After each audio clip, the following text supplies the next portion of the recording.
Hello and welcome to a special presentation of Oscar Mike Radio. This is going before my 441 show here in a couple minutes. And when the time calls, you got to be ready, and I'm ready. I was approached about talking about the Marine Corps University, which I'd heard of before, but I'd never really delved into the deeper meaning. And here joining me tonight is Marine Corps veteran, a captain in artillery.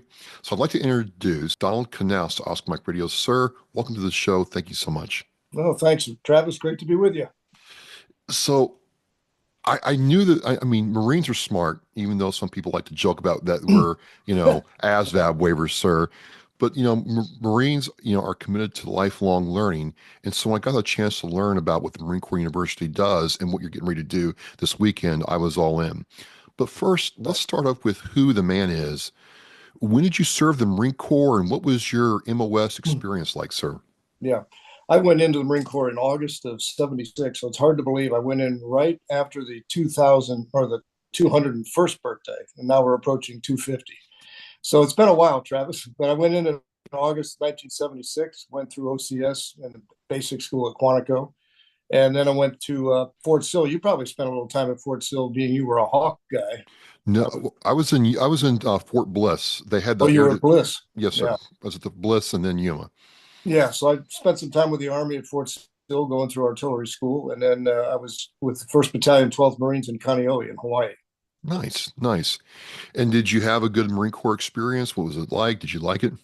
Yeah, I loved it. It was one of those. You talk about seminal events in your life. I mean, I would not have had the business career I had if I hadn't been in the Marine Corps. I mean, all the fundamentals about leadership I learned in the Marine Corps. And I'll give you an example, Travis. When Okay. I'm 29 years old, just before I got out, I was a battery commander.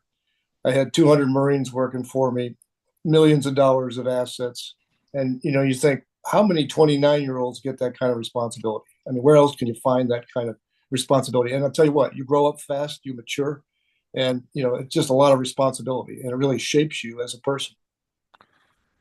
You go in the Marine Corps and you get out, and then you have, I mean, looking at your CV and who you are, getting to know the man.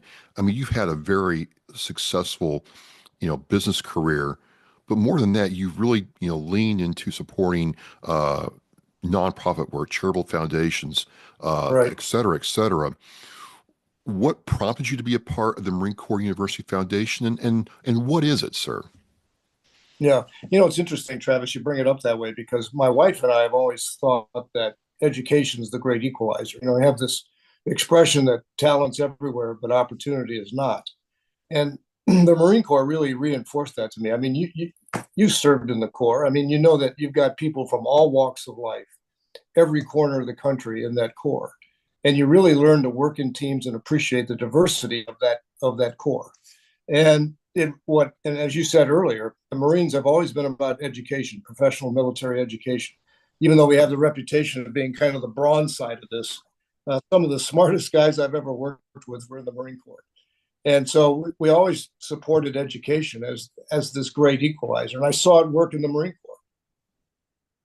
So why is it so important to, support the Marine Corps University? Or let me just back up here. Yeah. A lot of people don't know that the Marine Corps has a university or university foundation. What are those entities, sir? Yeah. So let me give you a little background on the Marine Corps University. Okay. The university formally was formed in 1989 when General Gray was commandant. Ah, Now, Marine Corps schools, as you know, existed prior to World War I. There's always been schooling for Marine enlisted and Marine officers to make sure the training was, best in class. What General Gray did in 1989 was bring all those schools together in Quantico at the Marine Corps University. So you've got senior enlisted, from corporal to senior enlisted schools there. You've got all the way up to command and staff, lieutenant colonels, and even the War College, where you're getting into even more senior officers. And the interesting thing about the university is 80,000 people a year go through that university for training. And it's not just Marines. You've got people from all branches and even civilian government officials going through that school, various schools. So it does a great job of just educating all ranks through the Marine Corps, making sure that training is up to speed. Now, the foundation was created about 40 years ago, a little over 40 years ago, to support the needs of the Marine Corps University. It's interesting, Travis, if you think about the mission of the Marine Corps University, it's very simple. You can put it on a license plate, basically. It's to educate Marines to prevail in combat. That's what it's all about. So how do we Nice. prevail in combat? So the foundation knows that the Department of Defense doesn't have the funds to support all the different training that the Marine Corps might want to do. For example, if you wanted to take some senior enlisted and some officers to Normandy to study what happened on Utah Beach or Omaha Beach, DoD is not going to pay for that. Right, So right. there's a lot of different programs that the foundation works with the university president, which is now Brigadier General Tracy, works with him to say, what are your priorities that DoD doesn't fund, and how can the foundation fund those programs to just keep driving that mission of helping Marines prevail in combat. So why has this education and, even back when I was serving, sir, training was constant. Training was constant. We're going to Right. train you so you go to combat, your job becomes almost automatic. But why in this case is this university, this foundation, so important in today's world, sir? Yeah, I think, Travis, when you look at the threats that are out there today, they're probably the most difficult and complex threats that the country's seen since World War II. When you think about the threats in the Middle East, you think about the threats with China, with Russia, Ukraine, everything that's going on globally. The threats are certainly more complicated than they've probably been since the Cold War ended, or post World War II. And then when you think of the weapon systems today, the complexity in the weapon systems that are being used, education is going to be the key to winning and prevailing on the battlefield. So the Marine Corps is just trying to keep that edge to make sure that our Marines and the other folks in the other services who go through the university are best in class to deal with those kind of threats. So the 250th birthday of the Marine Corps is coming Yeah, up. I don't know about you, sir. It's still a special day to me. I still get sentimental when yeah, that day comes. I yeah, gotta think the University Foundation is doing something special to honor our yeah. 250th birthday. Yeah, we're trying to set the standard. We've got our Semper Fidelis dinner, which is the annual formal dinner we do every year in Washington to celebrate an honoree who exemplifies the values of the Corps. This year, the honoree is Gary Sinise, of course, the actor most people know as Lieutenant Dan from Forrest Gump, who's done tremendous work on behalf of veterans. So that event kind of kicks off this year for us for the 250th celebration.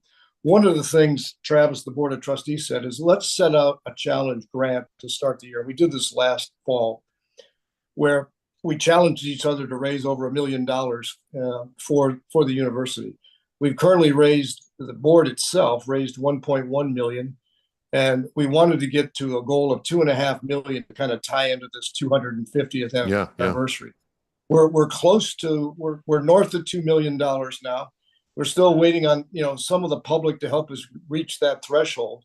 But once we get to that 10%, the ultimate goal is a $25 million raise over the next 3 to 5 years.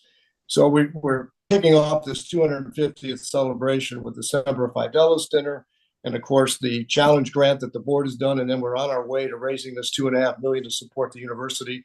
And then, of course, we'll talk, I'm sure, in a little bit about the General Gray Award that's coming up, as well as another one of the celebrations for the 250th. Well, that It's was interesting. The Marine Corps existed. Was founded in 1775 before we actually were a country. So we've had Marines before we actually had American citizens, if you will. well, So, as it should be, and as it should be. yeah, yeah. And as you say, we never are shy about celebrating our birthday, right? No, no, it's still a special day for me. I don't know why, but I get in the spirit. It's still with me. Speaking of the General, Gray Award, I mean, even Right, back when I was in boot camp, we learned about General Gray and what he did. But what right, is this? This is, if I understand it correctly, this is the inaugural award for leadership and right, education this year. What is right. this all about, sir? Well, recall that General Gray passed away last year in Yes, sir. his early mid 90s. I have to, before I get into the award, Travis, I got to tell you a personal story Okay. because I knew General Gray. So when I graduated from basic school a long time ago, and this is in the late 70s, General Gray was a two-star at Quantico. He was in charge of the education command. And he came to the basic school to give out the diplomas to the graduating class from the basic school. There were about 160 in our company. And we had 2 Korean Marines in that company. So as we were filing up on the stage to get our diplomas, one of the Korean Marines was in front of me. Well, as he got to General Gray, and General Gray had a reputation for being a bear hugger and a back slapper, he's a real physical guy. So as this Korean Marine, who's a really stoic guy, gets his diploma, General Gray hits him on the back so hard that his watch popped off and flew into the front row of the audience. So you can only imagine the look on this Korean Marine's face when his watch pops off flying, and he goes, "What's this guy doing to me?" So that's the kind of guy General Gray was. That's why we love General Gray.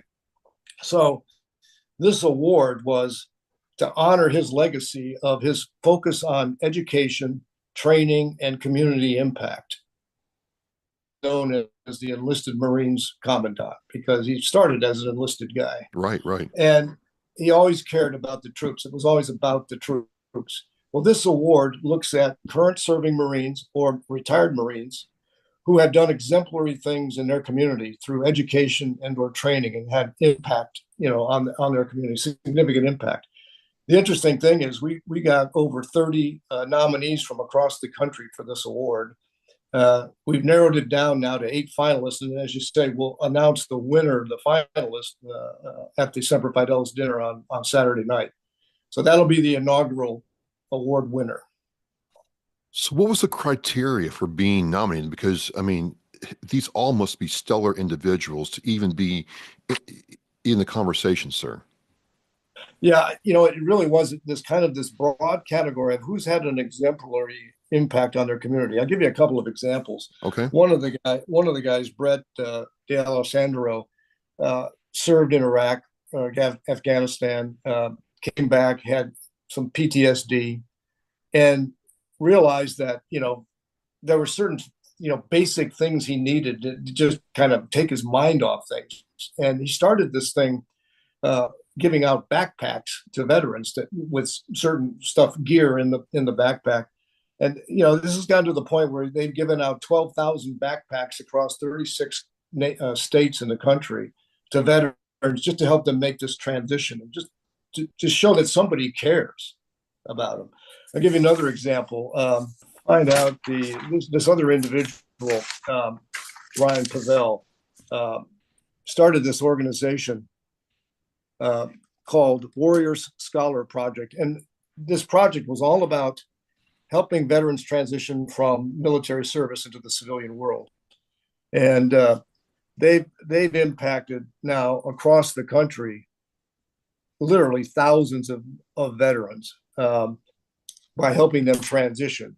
And, that's one of the things I've tried to do as well, because one of the things in the companies I worked in, we tried to really focus on hiring veterans. And that's what a lot of these 8 finalist individuals did, is helping this transition from the military to the civilian world. And what you find with these guys is, as you know, they're mission oriented. Yep. They know how to work in teams. Diverse teams. They're mature, and they actually have a work ethic. They show up. Right. And you think about those characteristics of veterans, whether they're Marines, sailors, Army, Coast Guard, or Air Force. They have those characteristics. So that's what this award was really about, is finding those people that are, as I said, active duty Marines or former Marines who have had that kind of impact. And most of it focuses on helping veterans transition from the military into the civilian world.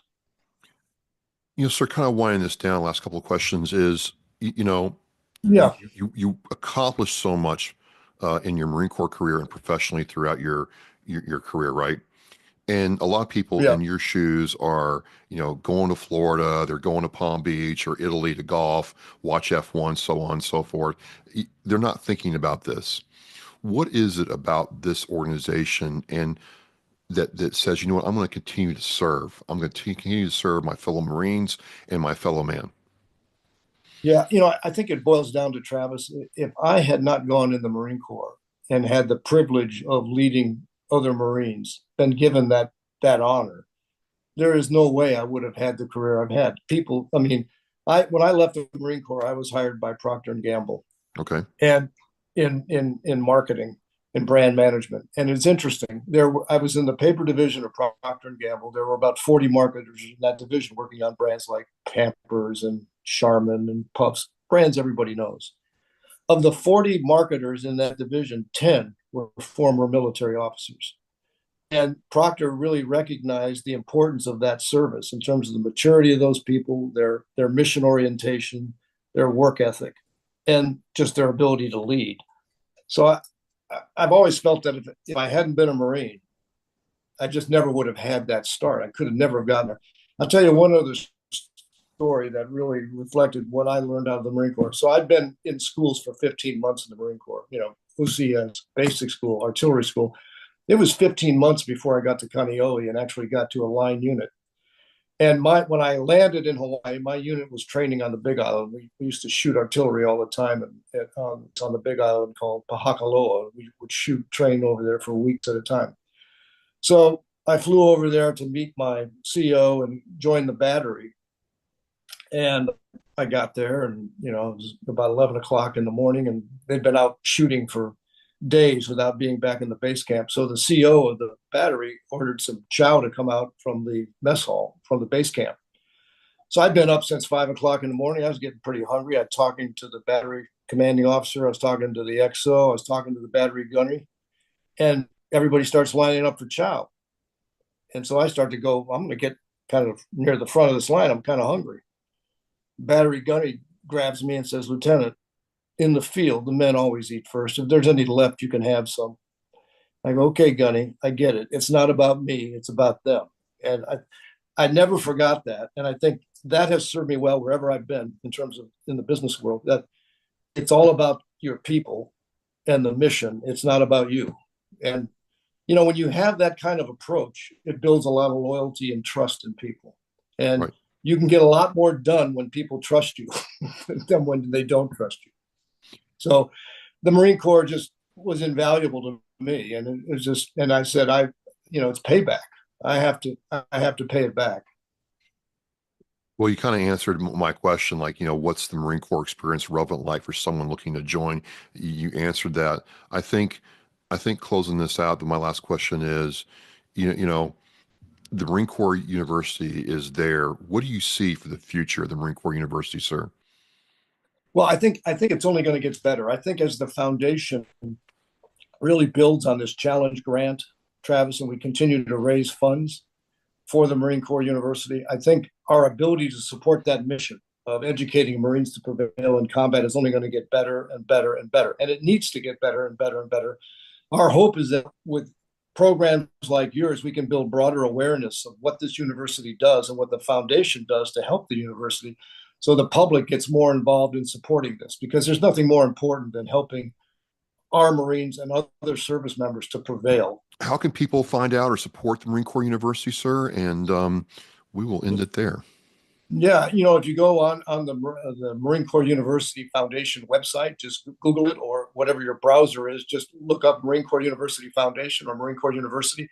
It will show you how to get involved and how to contribute. And that's really the bottom line for us, Travis. If we can get public awareness of this, as you said earlier in the program, there's not a lot of people aware of the Marine Corps University. They're aware of West Point, and Annapolis, and the Air Force Academy, but the Marine Corps University is just kind of a hidden gem.